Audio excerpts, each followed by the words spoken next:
رقت عيناي شوقا ولطيبة ذرفت عشقا فأتيت إلى حبيبي فاهدأ يا قلب ورفقا صلي على محمد. السلام عليك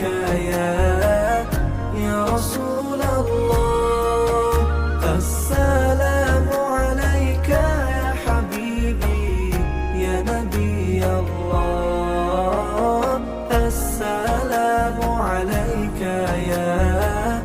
يا رسول الله، السلام عليك يا حبيبي يا نبي الله.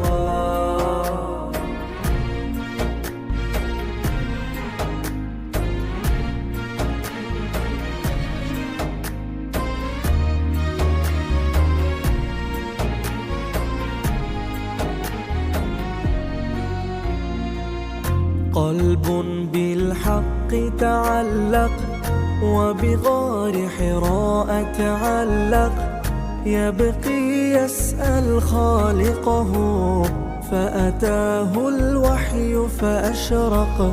اقرأ اقرأ يا محمد. قلب بالحق تعلق وبغار حراء تعلق يبقي يسأل خالقه فأتاه الوحي فأشرق. اقرأ اقرأ يا محمد. السلام عليك يا رسول الله، السلام عليك يا حبيبي يا نبي الله، السلام عليك يا رسول الله، السلام عليك يا حبيبي. Une quinzaine, c'est bon? Et les autres communautés, c'est comme ça aussi. Vous avez les Peuls, il y a environ 7. Vous avez les Djermans, les Sonrai, les Tamachek, les Hausa, etc., etc. Les Gourmaté, il y en a 3. Les Bissa, il y en a 3. Les Gouroussi, il y en a 7. Les Boabo, il y en a 3. Les Senufo, il y en a 25 à 30. Le Rameau Lobi, c'est les deux couleurs là sont ensemble. Il y en a 8 à 9. Et ici, nous avons le groupe Mandé. Les deux couleurs là sont ensemble également. Il y en a 3. Est-ce que vous avez compris? Voilà. Et chaque communauté a une maison ou un habitat. Voilà. Donc, nous allons découvrir grosso modo 10 maisons ou 10 habitats. C'est compris? Voilà. Mais en termes de communauté, il y a 9 tels que j'ai présenté. Mais on a doublé les maisons pour une communauté. On a fait Samo, on a fait Marca. Mais en principe, ça devrait être une maison unique pour les deux. Est-ce que c'est compris? Voilà. Donc, et les 10 maisons vont se résumer en 2 types en matière de toit. C'est-à-dire, lorsqu'on nous regardons tous les 10 maisons, vous allez remarquer, il y a 2 façons de faire les toits. Soit le toit est en paille, soit le toit est en terrasse, peu importe la forme de la maison que nous allons voir. Est-ce que c'est compris? Et toutes les maisons dont les toits sont en terrasse, c'est la même façon de faire. Donc, c'est-à-dire l'explication que je vais donner au niveau de la première maison en terrasse, c'est les mêmes détails qui seront ailleurs. Et peut-être d'une communauté à une autre, il y a des informations supplémentaires qu'on va ajouter. Est-ce que c'est compris? Voilà. Nous sommes au niveau de la première maison. Est-ce que c'est compris? Et je vous ai dit maison, habitat, c'est la même chose. Voilà, mais j'ai parlé de 2 types de toits, non? Et lorsque vous regardez cette maison, le toit est fait en quoi? On lève le toit, oui. Très bien, le toit est en terrasse.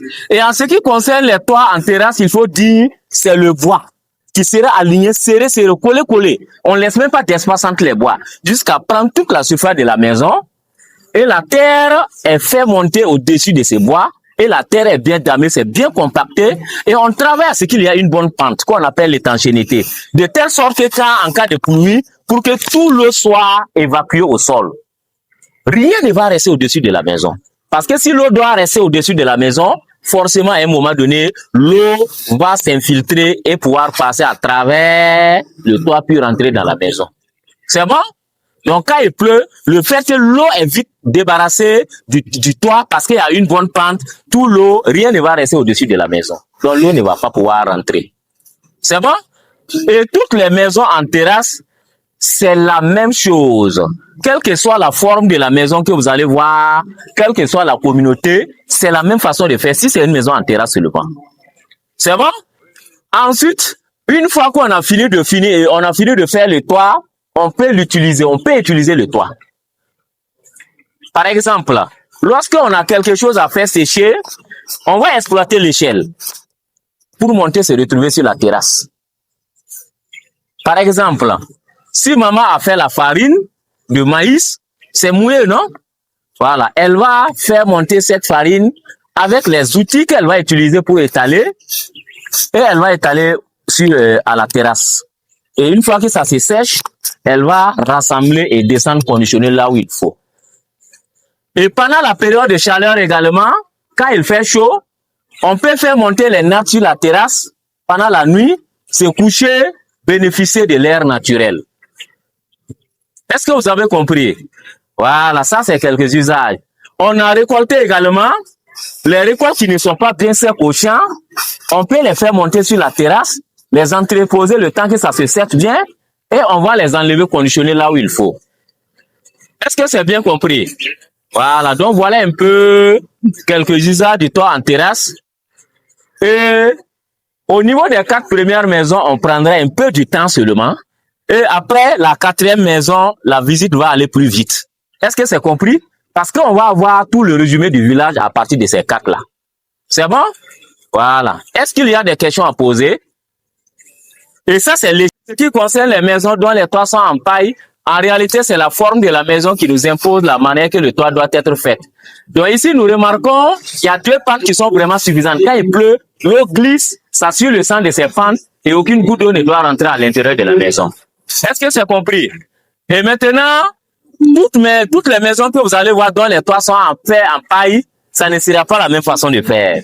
Parce que si la maison n'a pas la même forme, le toit ne serait pas fait de la même façon. Et vous avez le grenier. Est-ce que tout le monde voit?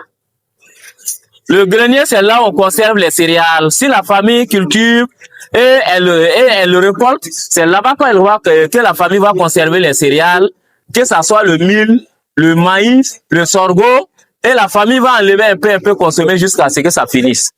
Est-ce que c'est compris? Voilà, on se lève. Voilà. Qui connaît son nom? Oui. Voilà, Nere Samore. Voilà, mais en français, comment on doit appeler ça? Hein? En français, on appelle ça la meule. On appelle la meule. On peut dire le moulin traditionnel. C'est utilisé pour écraser. Avant, il n'y avait pas les meules, il n'y avait pas les moulins modernes. Voilà. C'est la femme qui devrait utiliser ça, écraser tout céréales, avoir la farine, afin de pouvoir décider de quoi préparer pour la famille. C'est bon? Voilà. Là où elle veut pour écraser. Est-ce que c'est compris? Il y a des communautés, c'est comme ça. Mais chez les Mossi, c'est lié, c'est fixe. Est-ce que c'est compris? Et le nombre de meules que vous allez découvrir, fixer, dépend également du nombre de femmes que vous trouvez dans la famille. Si les femmes sont nombreuses, vous allez trouver plusieurs meules qui sont fixes. C'est bon? Voilà. S'il n'y a pas de questions, nous allons continuer. Ok. Voilà, donc ici, nous avons l'habitat Ramolo dit. Est-ce que c'est compris? Et lorsque nous regardons la maison, comment est fait le toit? Ici. C'est un toit en... Oui? Voilà, ici, c'est un toit en terrasse. Donc, normalement, ce qu'on a donné là-bas comme information, c'est les mêmes informations qui sont là. Est-ce que c'est compris? Voilà. Mais maintenant, spécialement, concernant cette communauté, en plus de ce que j'ai dit là-bas, ce qui doit être ajouté, c'est pour cette communauté, la maison est faite pour toute la famille. C'est compris? Quel que soit le nombre de personnes de la famille, c'est une et une seule maison. Avec une seule porte, tout le monde va passer par la même porte. Donc, ce que veut dire, si vous êtes nombreux en famille, on va construire également la maison avec beaucoup de chambres. Le nombre de chambres qui peut permettre à toute la famille d'y habiter. Vous êtes 20 personnes, vous êtes 60 personnes, Vous êtes 100 personnes, c'est une seule maison. Ça, c'est un élément. On a vu le grenier ailleurs. On a vu la meule. Tout est à l'intérieur de la maison. C'est dans les mêmes murs. Si la famille élève des animaux, en commençant par la volaille et les poulets, le poulet est dedans de la maison. S'ils élèvent les moutons, le parc des moutons, c'est dedans. S'ils ont les bœufs, c'est la même chose. S'ils ont les chèvres, c'est dedans. Voilà. Donc, ce qui veut dire que ce soit les moutons, les chèvres, les bœufs, vont passer par la même porte principale que les hommes et ils vont aller se retrouver dans l'espace qui est aménagé pour eux. Ah, la maison, on peut dire en quelque sorte, c'est un village. Voilà. C'est pour toute la famille. Et vous savez que si la famille est grande, une seule famille peut constituer un village. Si la famille est grande, la maison également sera grande. Elle va prendre un grand espace. Voilà. Est-ce que c'est quoi? Donc, tout ce qui appartient à la famille comme bien, c'est dans les mêmes murs. Si la famille prépare le dolo, il y a un espace qu'ils vont aménager dans la maison et ceux qui vont venir consommer, voilà, seront dans cet espace. C'est la porcherie seulement qui n'est pas intégrée dans la maison, s'ils élèvent des porcs. Est-ce que c'est compris? Donc, voilà un peu de façon globale. Est-ce qu'il y a des questions à poser? Oui. Bon, ça, ce n'est pas forcément une échelle, c'est une porte qu'on avait adaptée. On avait fait ça et puis accroché une natte. Et de temps en temps, on pouvait fermer la maison. C'est bon? Sinon, l'échelle, c'est comme ça. Voilà, bien vrai que ça n'a pas la très bonne forme.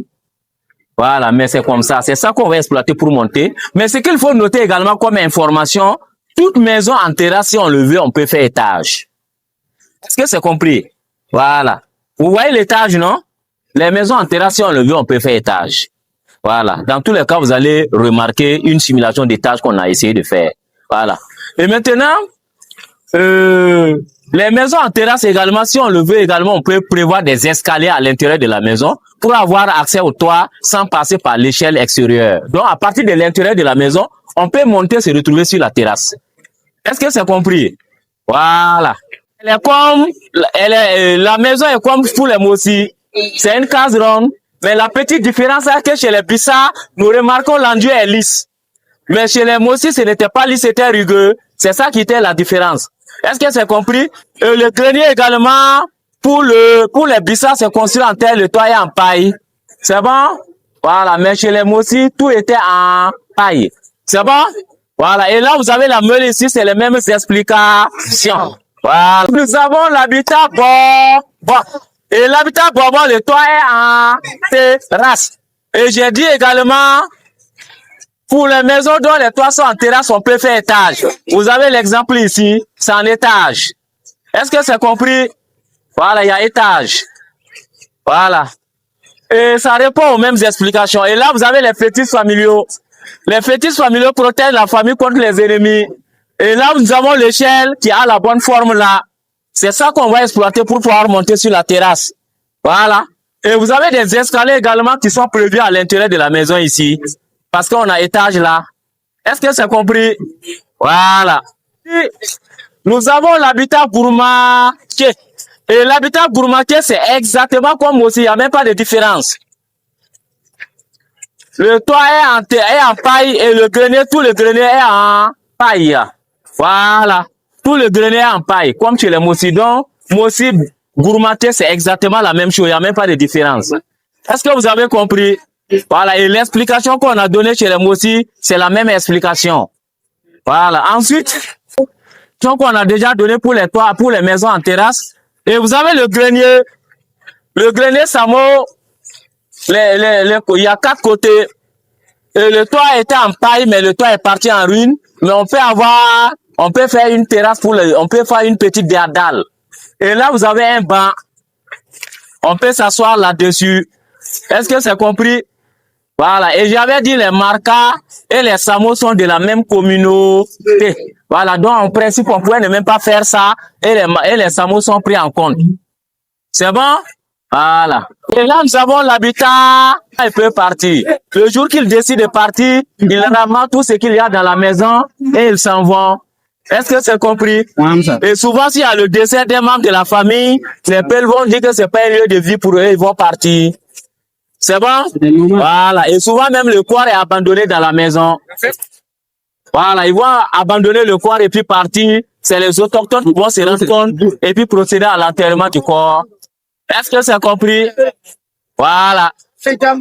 Ensuite, il y a peu ici. Ah, ok. Que la maison est décorée. Est-ce que c'est compris? La maison est décorée. Nous remarquons combien de couleurs pour la décoration. Voilà, il y a bien 3 couleurs. Vous avez la couleur blanche qui est préparée à partir du kaolin. Et le kaolin, c'est une sorte de roche qu'on prépare. C'est une sorte de roche. Bon, c'est une couleur qu'on prépare à partir d'une roche. Ensuite, vous avez la couleur rouge. C'est les cailloux sauvages, la latérite qu'on utilise pour préparer cette couleur. Et là, vous avez la couleur noire. Ça, c'est la boue de vache, le caca des bœufs qu'on utilise pour préparer cette couleur. Bien vrai qu'on ajoute des additifs. Est-ce que vous avez bien compris? Voilà. Et le grenier même est décoré. Et c'est les femmes qui assurent la décoration de la maison. Voilà. Les hommes vont construire, c'est les femmes qui décorent. C'est bon? Ok. Voilà. Voilà. Ici, nous avons le cabaret. Et c'est dans le cabaret que la boisson locale, le dolo est consommé. Et ça, vous avez la place de la dolotière. La dolotière, c'est elle qui vend le dolo. C'est bon? Et le dolo est préparé pendant 3 jours avec le sorgho. Une fois que c'est prêt, on met dans les différentes jarres. Et ce qu'on va mettre dans la petite jarre, généralement, cette quantité n'est pas à vendre. C'est ça qu'on appelle le goûter ou le lenga. Donc, ça dit quand les clients arrivent, ils s'installent, la dolotière, la vendeuse va enlever une petite quantité dans la petite jarre, ils vont tester, voir le goût, ils vont goûter. En fonction de leur appréciation, c'est bon, c'est pas bon, ils sauront quelle est la quantité à commander. Une fois qu'ils lancent la commande, on veut tel nombre de litres, voilà, elle va enlever dans une des grosses jarres, mesurer leurs données et ils vont commencer à en boire. Et c'est en buvant que tout soit de débat est lancé. Est-ce que c'est compris? Voilà.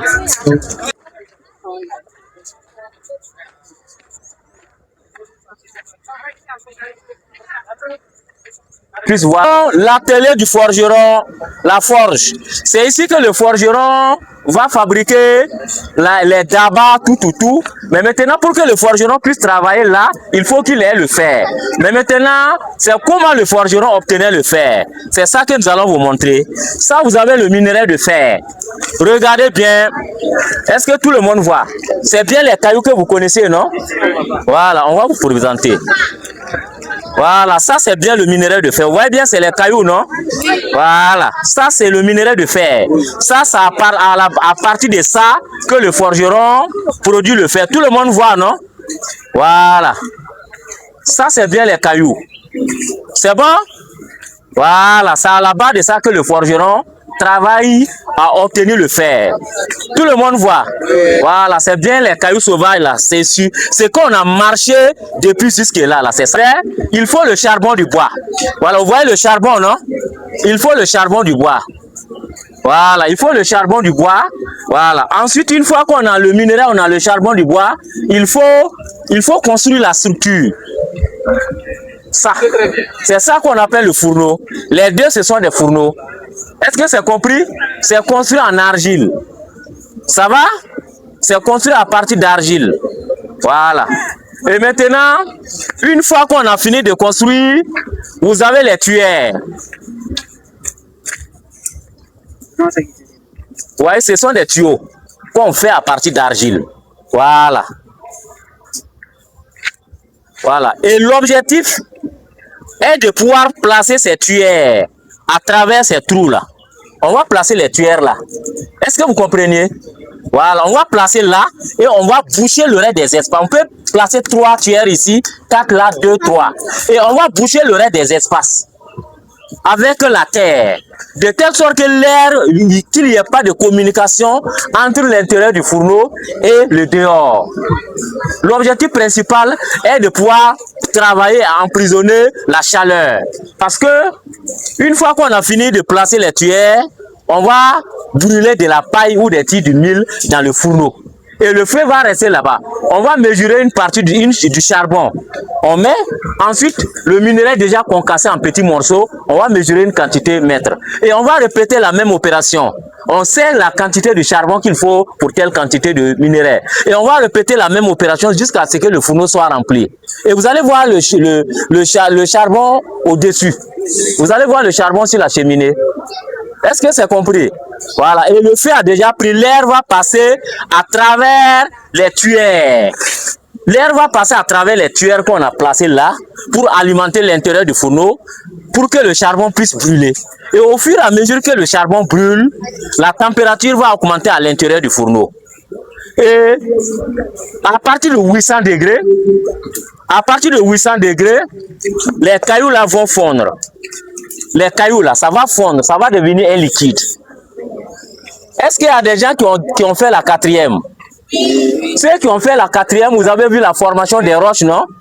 Voilà. Puis on a dit que si le magma, c'est-à-dire la lave qui est à forte température en dessous de la terre, si ça jaillit à la surface de la terre, au contact de l'air, ça va se refroidir en donnant les différentes roches. Donc ça dit si les cailloux là, le minerai fond maintenant, ça prend la forme du magma. C'est bon? Et la température peut continuer à augmenter à l'intérieur du fourneau, mais on ne peut jamais dépasser 900 degrés. Donc la température va se situer entre 800 et 900 degrés. Voilà. Mais maintenant le fer.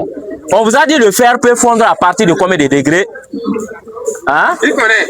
Le fer, c'est fond. Oui, le fer devient liquide à partir de combien de degrés? Oui? Non.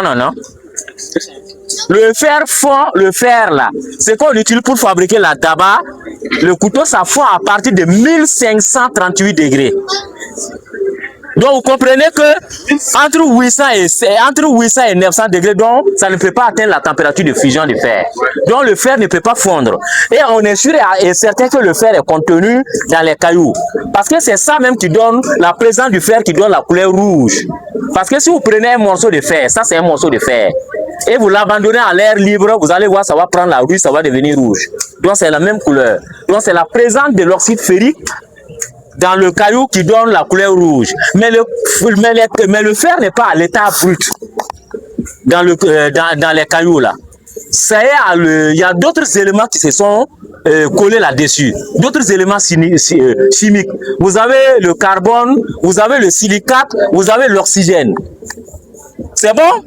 Voilà. Mais maintenant, si le minerai fond maintenant, les petites particules du fer, il y aura 3 équations qui vont se déclencher, qu'on appelle les équations d'oxydoréduction, qu'on voit en 4e. C'est bon? Et en 3e, on voit également en PC. Voilà. Donc, quand le minerai va fondre, c'est ce qui va se passer à l'intérieur du fourneau. Voilà. Et ça va réduire l'oxyde ferrique en métal brut fer. Et ça sera des petites particules du fer, des billes de fer. Et ces billes de fer vont aller se déposer au fond du fourneau en donnant la loupe de fer. Ça, c'est le fer. Vous voyez bien? Ça, c'est le fer. Vous voyez, il y a la rue qui a commencé à prendre, non? Ça, c'est la loupe de fer comme ça. Ça, c'est du fer. Voilà. Mais il y a des morceaux de charbon qui sont toujours à l'intérieur. Voilà. Mais maintenant, l'étape là que le forgeron va faire maintenant, c'est de l'épurer. Et l'épuration, c'est pas autre travail. Donc, vous voyez, ça, c'est du fer comme ça. Ça dit qu'on a enlevé dans le fourneau. Voilà. Donc, l'épuration, c'est le charbon également que le forgeron va utiliser. Chauffer encore les petits morceaux de charbon qui sont toujours dedans, vont craquer, s'enlever et laisser le fer pur. Et c'est ça qu'il va prendre maintenant pour fabriquer l'outil qu'il veut. Voilà comment on a longtemps travaillé à réduire le fer et fabriquer tout ce que nous avons besoin. Et on produisait le fer 1 millénaire avant Jésus-Christ. 1000 ans avant Jésus-Christ. Et c'est à la naissance de Jésus-Christ qu'on a commencé à compter les années. L'an 0, l'an 1, jusqu'à nous sommes en 2026 aujourd'hui. Donc ça fait plus de 3000 ans on produisait le fer traditionnellement. Est-ce que c'est compris? Voilà. Mais maintenant, les premières usines, les premières industries du fer ont apparu à partir du 12e siècle. Le 12e siècle, c'est récent. Ça ne vaut même pas 1000 ans. C'est 900 ans et quelque chose. Donc, vous comprenez, on a dévancé la production industrielle du fer plus de 2000 ans. Voilà, et c'est comme ça qu'on produisait. C'est bon? Voilà, mais j'ai dit que le minerai va fondre, les cailloux vont fondre, ça va devenir liquide. Et le reste là, la lave là, le magma là, ça va devenir quoi? Une fois que ça va sortir hors du fourneau, ça va se refroidir en donnant ça. Qu'on appelle les scories. les déchets.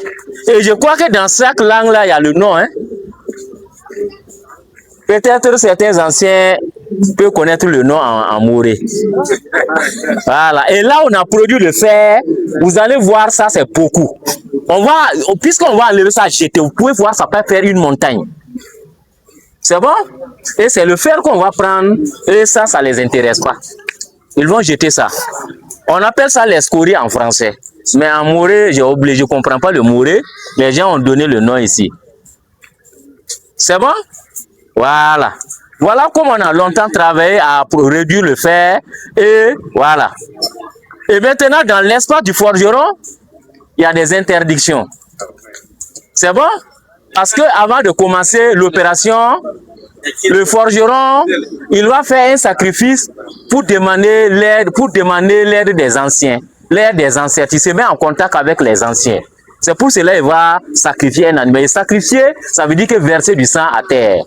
Voilà. C'est bon? Voilà. Et le fourneau également, c'est ce qu'il va faire. C'est bon? Voilà. C'est pour cela. Mais comme ce n'est pas un espace vivant, voilà, on ne parle pas de ces interdictions. Sinon, si c'était un espace vivant, peut-être les femmes qui sont montées, on n'allait pas accepter qu'elles montent. Parce que le fourneau, si c'est un espace vivant, ça peut avoir des répercussions négatives sur la femme. Surtout si elle est en période de menstrues. Voilà. Donc, mais ici, il n'y a pas ça, hein. Voilà. C'est bon? Voilà. Et en même temps, le fourneau également, lorsqu'on a produit le fer et on a enlevé, on a éteint dans l'eau cette eau également, ça peut soigner beaucoup de maladies, ça peut donner également la maternité à une femme qui a des difficultés de pouvoir accoucher. Voilà. Et maintenant, si l'accouchement d'une femme ici est difficile, si elle utilise cette eau-là dans les minutes qui vont suivre, là, elle va accoucher, normalement. Donc voilà un peu. Et je sais que les outils que le forgeron utilise, vous avez la pince, vous avez l'enclume, vous avez le marteau, vous avez plusieurs outils qu'il utilise pour pouvoir modeler en donnant la forme de l'objet qu'il veut.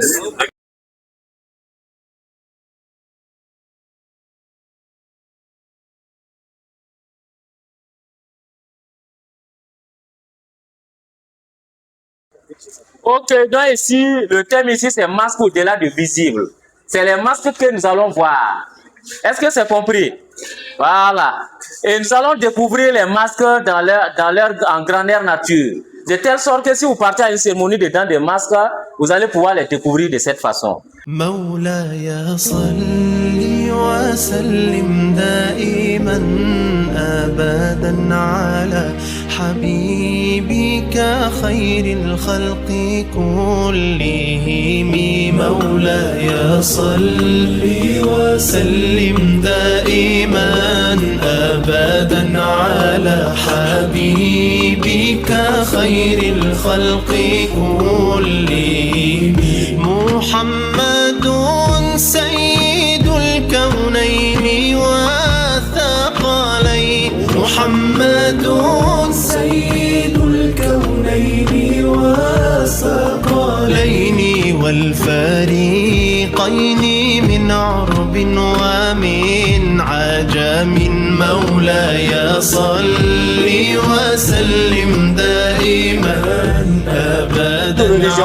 Vous avez la croix qui matérialise la religion chrétienne, la moitié lune qui représente la religion musulmane, et vous avez cet espace en naissant qui matérialise l'animisme. Ce masque nous dit que toutes les religions s'équivalent, que vous soyez chrétien, que vous soyez musulman, que vous soyez animiste, la religion ne doit pas être un frein pour la collaboration entre les hommes. La religion doit pouvoir nous permettre de collaborer ensemble. Ensuite, nous avons la typologie des masques, les différents types de masques que nous rencontrons. Nous avons les masques à fibres. On progresse un peu. Et les masques à fibres sont les plus nombreux. Dans la salle, nous remarquons beaucoup les masques à fibres. Ensuite, nous avons les masques en paille. Et chez les gourmatiers que nous remarquons les masques en paille. Ensuite, nous avons les masques en tissu et les masques à feuilles. Il y a certains masques, c'est les feuilles d'arbre qu'on utilise pour faire les touches, l'habillement. C'est bon? Ensuite, ces masques sont bobos. Ensuite, nous avons les masques en tissu. On les rencontre également chez les bobos et les sénoufos. Ensuite, avant que les masques ne sortent, il faut faire les rituels. Et les rituels sont obligatoires. Voilà, et le plus petit sacrifice à faire, ça commence par le poulet. Et ça évolue aux autres types d'animaux comme le mouton, la chèvre, le bœuf, et souvent même le chien. C'est bon? Ok. Ensuite, on continue les instruments de musique. On ne touche pas. Voilà. Les instruments de musique qui sont joués pendant la danse des masques. Vous avez les flûtes, le tambour à aisselle, vous avez la clochette, vous avez le tambour moyen, vous avez le grand tambour, le grand tambour, ou le tambour central, vous avez le balafon. Et là, nous avons le balafon. Tous ces types d'instruments de musique sont joués pendant la danse des masques. Est-ce que c'est compris? Ensuite, nous avons la symbolique des masques. La nature des masques impose le rôle que ce masque doit jouer. Vous avez le masque antilope qui est utilisé pendant les funérailles. Et les funérailles sont les cérémonies organisées pour que l'âme du défunt aille se reposer. Ensuite, ici, vous avez le masque Grouango qui est utilisé également pendant les funérailles, mais dans la zone de Boulsa et environnant. Et là, vous avez le masque mère qui est utilisé également pendant l'initiation. Et je vous ai déjà dit ce que c'est que l'initiation. Et là, vous avez le caméléon, le masque caméléon. Et le caméléon, c'est un animal, lorsqu'il est dans un milieu, il prend la couleur de ce milieu et se conforme à ce milieu. C'est ça qu'on appelle l'adaptation. Donc nous, les hommes, nous devrons être comme le caméléon, nous devrons nous adapter à tout. Voilà, et nous devrons être résilients. Et là, nous avons les veilleurs. Et le veilleur, ce sont les responsables des masques qui développent tout autour du masque. Les connaissances au cours de l'initiation, c'est eux qui enseignent. Et la protection également des jeunes, c'est eux qui le font. Et la dernière partie de l'exposition, c'est l'arène dedans des masques. Et l'arène dedans des masques nous présente des masques en prestation. Vous avez l'orchestre. Et l'orchestre, c'est composé des instruments de musique qui doivent être joués. Et vous avez un masque qui est au milieu, c'est lui qui danse. C'est le masque yen parce que c'est lui, c'est louange qu'on chante. Et nous avons les autres masques qui sont arrêtés en attendant leur tour. Vous avez l'éléphant, le singe, le buffle et le phacochère. Et chaque masque a en réalité ses propres pas de danse qui émanent de l'animal à l'effigie les faire. Donc le masque éléphant va danser en imitant le comportement de l'éléphant. Le masque hyène va danser en imitant le comportement de l'hyène et ainsi de suite. Donc voilà un peu de façon globale. Assalamu alayka ya habibi ya nabi Allah.